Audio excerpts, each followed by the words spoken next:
We talk about business strategies and how you always prepare. No matter what happens, be prepared, right? On the board, I wrote this actually yesterday, so y'all will have it this morning. You'll never know how much you can do until you try. You don't know your limit until you push for whatever your limit might be. You'll know what your limit is when you go to push something, you can't push it any further. That's your limit. You can't push it any further, that's your limit. Whatever, like if you're working out, if you're lifting weights, and you put 100 pounds on the bar, right? And you do that and you say, I'm going to bench it 10 times. And you bench it 10 times. 1, 2, 3, 4, 5, 6, 7, 8, 9, 10. Right? And you say, okay, that was pretty easy. I'm going to do 3 sets, so what I'm going to do is I'm going to go ahead and put on another 10 pounds. Right? So you put a 5 on each side of the plate. You bang out another 10, but this time the 10 is a little bit shaky at about 8. But you still got the other 2 in. Okay? Is that your limit? No. Not your limit, because you did get 10, right? Remember, the goal is to get 10. So now when you put an extra 5 on, which means now you got 10 and 10, right? You got 120 on the plates now, right? Now all of a sudden when you push and you get to 8, your arms are doing like this. And it's like, you can't get, got to 9, right? And you either need a spot or you got to put it up on the rack. You got to know when to put it on the rack, don't you, if you're not working out with someone, right? If you got a spot, what's the spotter's job to do? Get it off. Get it off of you. They better be able to stand over you and know when that muscle failure happens and take their finger, even if they only take 2 fingers, which you guys have seen me do, those of you that have been in the gym with me before, you know when I'm training, I'll take a finger like that. I'm really not holding the weight, but I'm guarding it for you. And mentally, what's that doing for the person on the bench? Security. Yeah, gives them security, right? They might get that weight back off and get that 10th one, right? It looks like I pulled it off them, don't it? Because my hands are on it. But what it did was give them security, didn't it? So it made them push harder, right? I can tell when they don't push though, can I? How can I tell? Because the weight would be on your fingers. It will be on my fingers. I have to grab it. You've seen me do it. I have to grab the weight like this and pull it up off the person, right? Instead of just being able to guide it up. You know daggone well I'm not going to be able to lift 100 pounds with 2 fingers. Yeah. But they don't see me put 2 fingers on it, do they? They just know I'm over them, so my hands are here. Mentally, they're telling themselves, he's got it. And I say, push, push, come on, come on, come on. And then they get it off. Never give in. Give effort in all you do. You can't waste your time worrying about people's ignorance, can you? You only can worry about your own, right? Sometimes you gotta overachieve to get people past something, don't you? Right.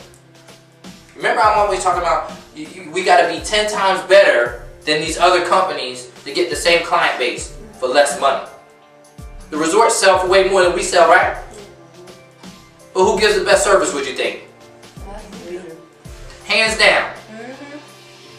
Another thing brings me to another subject of that. I want a section on the website for testimonials, for comments.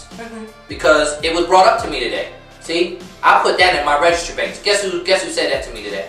Miss Cox. Miss Cox. I was just soaking her up. She was very complimentary of all the other stuff. She said, "Oh my God, your website is just too busy. It's hard for me to navigate." I've heard that before. It's hard to navigate. So I said, okay. The colors. You know, I'm always talking about colors popping. Even when I was showing her our PowerPoint presentation, right? She was saying, well, see how that is? Like, I'm a little older. I can't see that middle one that good. You guys, you two are younger than me. You're talking about me and Angela. You guys can see that because it's yellow and gold in the middle for the gold level. So I'm going to change that. Because if one person has a problem with it, guess who else got a problem with it? Other people. Other people. God said if one sheep goes away from the flock, what's he going to do? You gotta go get it. He's going to stop the flock and go and get that missing sheep. If you hear about it, do something about it.